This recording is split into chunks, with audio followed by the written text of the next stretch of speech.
Buenas amigas y amigos, gracias por estar con nosotros en su programa Tras la Posverdad. Recuerden, por favor, suscribirse al programa, darle a la campanita, los likes o los dislikes y hagan sus comentarios sobre lo que les gusta y lo que no les gusta de este programa. Hoy vamos con la segunda parte de lo que comenzamos en el programa anterior, donde vamos a tratar de analizar la situación geopolítica que influyeron en la creación de la crisis que hoy se vive en Ucrania, que tiene un aspecto abiertamente militar con un alto costo humano. Nosotros podemos decir que el enfrentamiento comenzó a convertirse casi inevitable a partir del 2014. Como estamos diciendo en el programa anterior, en el 2014 hubo un golpe de Estado, se tumba a una persona que se consideraba prorruso, pero que con muchas dudas, y se establece un gobierno de extrema derecha y altamente dependiente de los Estados Unidos. Hay que recordar, como dijimos en el programa anterior, que Ucrania es el país más pobre de Europa, con un ingreso per cápita inferior al de la República, cercano al de El Salvador y 2 veces más pequeño que el de la República Dominicana. O sea que es un país extremadamente pobre, con altos niveles de corrupción y divididos internamente a través de diferentes grupos que supuestamente representan diferentes nacionalidades, pero que realmente eran oligarcas, cuya única misión era robar y ensañarse con la economía ucraniana. En ese caldo de cultivo negativo es que ocurre el golpe de Estado y la intervención de los Estados Unidos en Ucrania se hace prácticamente total, recordando la figura aquella o la imagen aquella de Biden, entonces vicepresidente de Obama, sentado en el Palacio Presidencial de Ucrania, en la silla del presidente, dando órdenes, diciendo lo que había que hacer. Bueno, pero en el 2014 pasó a otro aspecto muy importante. El aspecto importante en 2014 fue el reconocimiento real de los Estados Unidos de que su gran competidor en el ámbito internacional es China, y comienza lo que se llama el pivot to Asia, o trasladar el centro, la máxima atención de la política externa de los Estados Unidos a parar a China, porque China se estaba acercando a un país con el gran potencial económico de poder reemplazar a los Estados Unidos como la gran hegemonía económica, política y cultural del mundo. Entonces, esos dos hechos se dan simultáneamente al mismo tiempo. La respuesta de Putin el golpe de Estado y a la declaración abierta de que, como lo digo los Estados Unidos, tú no tienes derechos a ninguna línea roja y tú no tienes derechos a ningún tipo de zona de influencia. Nosotros aquí somos el pato macho, hacemos lo que nos da la gana. Queremos poner misiles en Ucrania, tú no tienes el derecho ni siquiera a oponerte. Pero el 2014 no era ni el 97 ni el 2004, cuando la OTAN se expandió hacia la frontera con Rusia y Rusia era tan débil que no podía hacer nada. Ya para el 2014 Rusia había restaurado su poder, hasta cierta forma su poder militar, y había incrementado bastante, aunque muy lejos de lo que fue la Unión Soviética, pero muy lejos también de lo que es los Estados Unidos, su poder económico. Entonces ahí es en ese instante que se da la gran alianza rusa-China. China no tenía, y posiblemente todavía no tenga el poder militar para enfrentar a los Estados Unidos sola, pero tenía cierto poder económico que le permitía enfrentarse a los Estados Unidos. Rusia no tiene el poder económico, pero sí tiene el poder militar para garantizar la seguridad de los países de la unión de ellos. Otra de las medidas que tomó los Estados Unidos fue la de ponerle muchas sanciones a Rusia, lo cual Rusia logró superar a través del cambio de aquellas cosas que ellos compraban en Europa básicamente,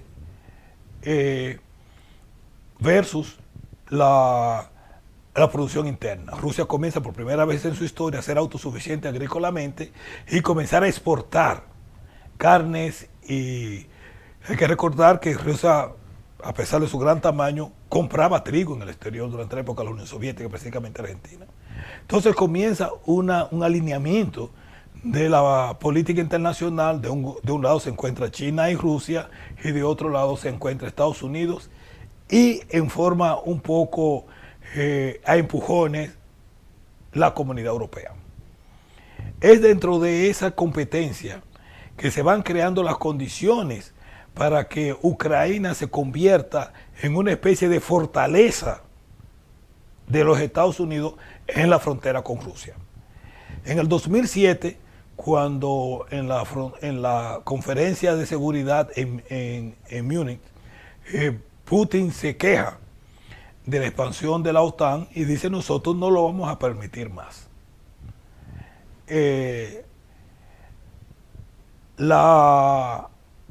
Los Estados Unidos responde ofreciéndole una invitación a dos países con frontera con Rusia, muy importantes estratégicamente, que son Georgia y Ucrania, a ser miembros de la OTAN, por encima de la oposición de Francia y Alemania y otros miembros del Tratado del Atlántico Norte.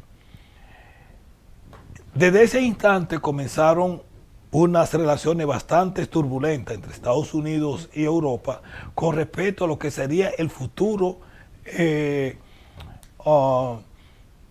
seguridad de Europa, donde los Estados Unidos planteaban la expansión de la expansión de la OTAN, aunque en su motivo original, cuando uno se lee el documento publicado por el Pentágono en 1996, que en el 97 comenzaron las expansiones, el problema del peligro ruso ni siquiera se menciona. Era establecer un sistema de seguridad en toda Europa, donde inclusive en el PFD o Partner for Peace se habla de que se va a permitir eventualmente que los miembros de eso, que en realidad eran todos los de la Europa del Este, fueran miembros de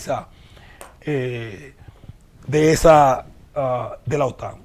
A todos los países se le ofrece, menos a Rusia, a la cual 2 veces se le niega la admisión en la OTAN. Razones: Rusia es demasiado grande y debilitaría la toma de decisiones a lo interno en la OTAN si fuera miembro de la OTAN. Eso significaría que el control de los Estados Unidos sobre la OTAN disminuiría con el incremento, agregándole a Rusia como miembro de la OTAN. 2 veces se habló sobre Rusia, hizo la proposición, las 2 veces fueron negadas. Por otra parte, el crecimiento, eso en el área militar. Luego, por otra parte, el crecimiento económico de China comenzó a socavar la influencia a nivel económico, a nivel mundial, donde China comienza a comerle los pastelitos a los Estados Unidos, siendo la principal economía tanto en Sudamérica como en toda África y en la mayoría de los países de Asia, al extremo tal de que China se ha convertido en el principal socio comercial de más de 100 países, mientras que los Estados Unidos lo es de alrededor de 60 países. O sea, que la economía que mayor importancia tiene para la mayoría de los países en el mundo no es la economía de los Estados Unidos, sino que es la economía china. Luego viene, por otra parte, la transformación de la distribución de la riqueza o de las economías a nivel mundial. Para 1990, de todas las economías del mundo, de las 10 principales economías del mundo, solamente una, Japón, no estaba entre las 10 grandes economías del mundo. Es interesante que habían 2 latinoamericanas, Brasil y México. Hoy, de las 10 grandes economías del mundo, hay 5 que son asiáticas. Solamente hay una latinoamericana, que es Brasil, y el resto son occidentales, Canadá, Alemania y así sucesivamente. Pero hay 5 que son asiáticas. O sea, el gran centro económico del mundo se ha trasladado de los países occidentales hacia Asia, que hoy representa el 63% de la economía del mundo. Eso es un enfrentamiento directo a la hegemonía de los Estados Unidos. Y por tanto, el tamaño de la economía china obliga a los chinos a pedir una revisión del modelo de la economía mundial, que fue creada a partir del término de la Segunda Guerra Mundial, beneficiando a los Estados Unidos. Es ese el centro de la disputa en Ucrania, que tiene una connotación militar.